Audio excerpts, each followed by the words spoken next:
Dear student, welcome to the universal. आज हम लोग प्रश्नावली 6.4 का क्वेश्चन नंबर 1 और क्वेश्चन नंबर 2 देखेंगे।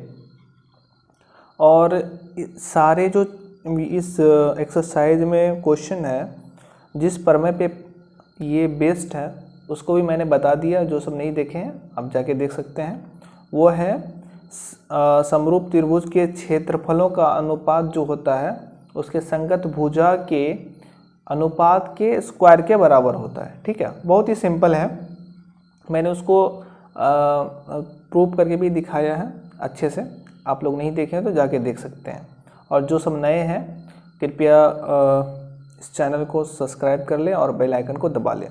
ठीक है, पूरा इजी वे में बताऊंगा, टेंशन लेने की ज़रूरत नहीं। पूरा हल्का हल्का क्वेश्चन है। ठीक है, मान लीजिए ABC और DEF क्या है, सिमिलर त्रिभुज है। इनके क्षेत्रफलों का अनुपात जो है 64 सेंटीमीटर स्क्वायर है और 121 सेंटीमीटर स्क्वायर है।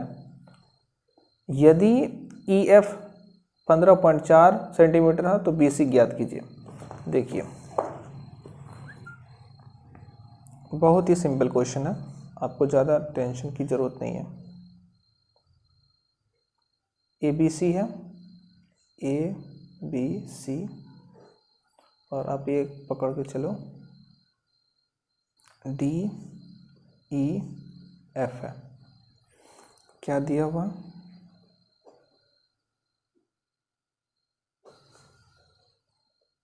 ABC सिमिलर है त्रिभुज DEF के।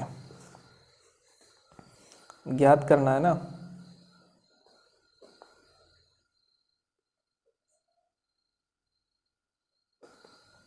सॉरी,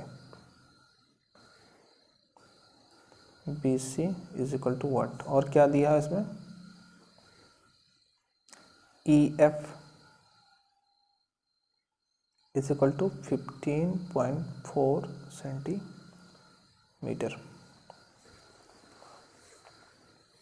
हल लिखेंगे।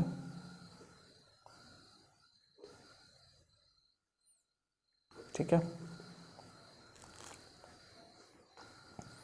यहाँ से क्या हो जाएगा हमारा, चूँकि त्रिभुज ABC सिमिलर है त्रिभुज DEF के, इसलिए प्रमेय 6.6 से क्या हो जाएगा, area of triangle ABC divided by area of triangle DEF जो है इसके संगत भुजा के, क्या EF है ना, EF और BC लेना है तो इसके रेस्पेक्ट में लेंगे BC बाय EF के होल स्क्वायर के बराबर हो जाएगा। जितना रिक्वायरमेंट था उतना ही लेंगे। ये तो बराबर AB बाय DE भी कर सकते थे, लेकिन वो नहीं करना। जितना हमारे पास हमको रिक्वायरमेंट है वही लेके करेंगे। ABC क्षेत्रफल कितना दिया हुआ, 64 सेंटीमीटर स्क्वायर, और इसका 121 सेंटीमीटर स्क्वायर। यहाँ से BC निकालना है। EF दिया हुआ 15.4। ये जो पावर है इधर आएगा तो स्क्वायर रूट हो जाएगा। 64 का क्या होगा 8 और 121 का 11 सेंटीमीटर। सेंटीमीटर तो कैंसिल हो गया, लिखना नहीं था, फिर भी समझाने के लिए आप लोगों को मैंने लिखा था 15.4।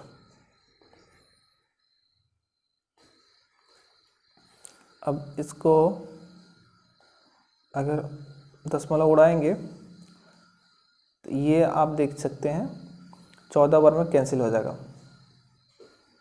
14 टाइम्स में। ठीक है, यहाँ से इसको इधर लेके आ जाइए। 14 और 8 112, और ये 10 जो है इधर आएगा डिवीजन में, इज इक्वल टू BC। तो ये जो है एक अंक बाद दशमलव हो जाएगा, BC is equal to 11.2 centimetre. Answer simple है, कुछ नहीं है इसमें क्वेश्चन में, घबराने की कोई ज़रूरत नहीं है। आराम आराम से पढ़िए आप लोग, कोई भी टेंशन नहीं होगा, और अच्छे से समझ के पढ़िए। दूसरा नंबर क्वेश्चन देखिए, कहता है एक समलंब चतुर्भुज है ए बी सी डी, जिसमें ए बी पैरेलल है सी डी के विकर्ण परस्पर बिंदु ओ पर प्रतिच्छेद करते हैं। यदि ए बी दिया हुआ है 2CD, ए बी जो बड़ा वाला भुजा है सी डी के दुगुना है, तो त्रिभुज ए ओ बी और सी ओ डी के क्षेत्रफलों का अनुपात ज्ञात कीजिए। सिंपल है ये भी। इससे पहले ये वाला जो है ना हम लोगों ने पढ़ा था समलंब चतुर्भुज का समरूप करने का। ए बी सी डी ये दोनों पैरेलल है ना, ए बी और सी डी पैरेलल, यहाँ पे ओ पे प्रतिच्छेद करता है। अब देखिए कहता है A O B, area of triangle A O B और एरिया ऑफ ट्रायंगल डी नहीं सी ओ डी, इसका अनुपात निकालना क्या होगा। तो ये दोनों त्रिभुज आपको समरूप पहले दिखाना पड़ेगा कि हाँ समरूप है। जब समरूप हो जाएगा तो जाकर के प्रमेय 6.6 होगा, क्योंकि ये दो समरूप त्रिभुज के लिए ही दिया हुआ है। अगर दो त्रिभुज समरूप है तो जाकर काम करता है हमारा ये वाला फॉर्मूला कि उसके संगत भुजाओं के स्क्वायर के बराबर होता है। अब देखिए यहाँ पे क्या है,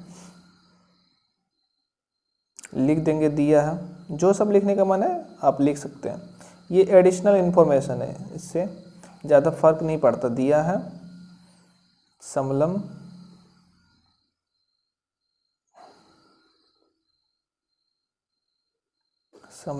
चतुर्भुज ए बी सी डी एवं ए बी, अच्छा सॉरी, इसमें ए बी बड़ा है सी डी से, तो इसको जस्ट अपोजिट कर दो आप लोग, ये वाला बड़ा कर दो, समलंब करना ना, ये वाला छोटा कर दो, कोई इशू नहीं है। या नाम चेंज कर दो आप लोग, ए बी सी डी, यहाँ ओ पे करता, ठीक है। या आप इसको यहाँ से ए से स्टार्ट कीजिए, ये वाला पोर्शन, एक मिनट गलती हो गया, ए बी सी डी, अब हो गया। इसको ऐसे देखो या ऐसे देखो, A B is equal to 2CD, इसका क्या मतलब हो गया, सी डी के दुगुना है। सी डी इतना अगर 2 सेंटीमीटर है तो ये 4 सेंटीमीटर हो जा, ठीक है। अब क्या करेंगे हम लोग, त्रिभुज ए, ये वाला ए ओ बी एवं त्रिभुज सी ओ डी में ये वाला एंगल, तो सामने वाला जो एंगल होता है वो बराबर होगा, angle A O B is equal to angle C O D, क्योंकि अगर दो रेखा एक दूसरे को किसी बिंदु पे प्रतिच्छेद करती तो आमने सामने की जो कोण है वो बराबर होते हैं। ये वाला कोण ये वाले कोण के बराबर, ये वाला कोण ये वाले कोण के बराबर हो जाएगा। एवं अब ये देखिए, ये अगर ये दोनों समांतर रेखा है, पैरेलल लाइन है, तो इसके एकांतर अंतःकोण बराबर होंगे। अगर ये है तिर्यक रेखा है तो ये वाला एंगल ये वाले एंगल के बराबर हो जाएगा, सेम ये वाला एंगल ये वाले एंगल के बराबर हो जाएगा, और ये वाला एंगल ये वाले एंगल के बराबर हो जाएगा, क्योंकि दोनों एकांतर अंतःकोण का जो कॉन्सेप्ट है वही है। दो पैरेलल लाइन को अगर कोई तीसरा भुजा काटता है दो अलग अलग बिंदु पे, तो इसके द्वारा जो कोण एकांतर अंतःकोण बनते हैं वो बराबर होते हैं। तो यहाँ से आप लोग कौन सा ए ओ बी वाला में है ना, तो ये angle A B O, angle A B O is equal to angle इसके सी डी ओ के बराबर, यहाँ पे लिख देते हैं एकांतर अंतःकोण, इसलिए। तो दो त्रिभुज में दो कोण ही बराबर हो गया तो काफ़ी है, तीसरा कोण दिखाने की ज़रूरत नहीं है कि बराबर है। इसलिए ए समरूपता से त्रिभुज AOB पैरेलल हो गया त्रिभुज COD के। इतना तो हो गया। अब दो त्रिभुज के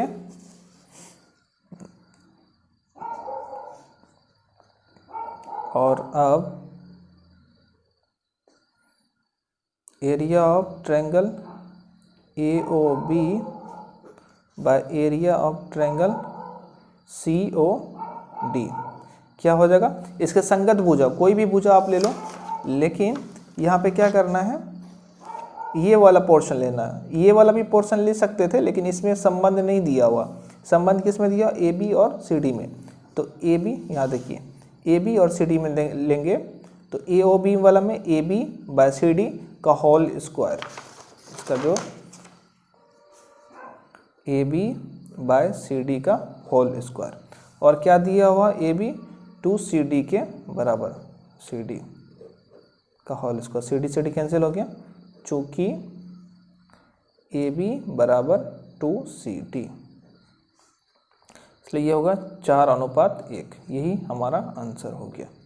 तो मेरे प्यारे स्टूडेंट, आप सभी को कैसा लगा ये वीडियो प्लीज़ कमेंट बॉक्स में लिखिए और पूरी वीडियो को देखिए, तभी जाके आपको समझ में आएगा। अगर आपको कोई भी डाउट हो तो कमेंट बॉक्स में लिख दीजिए और लाइक करना ना भूलें, शेयर करना ना भूलें। Thank you very much.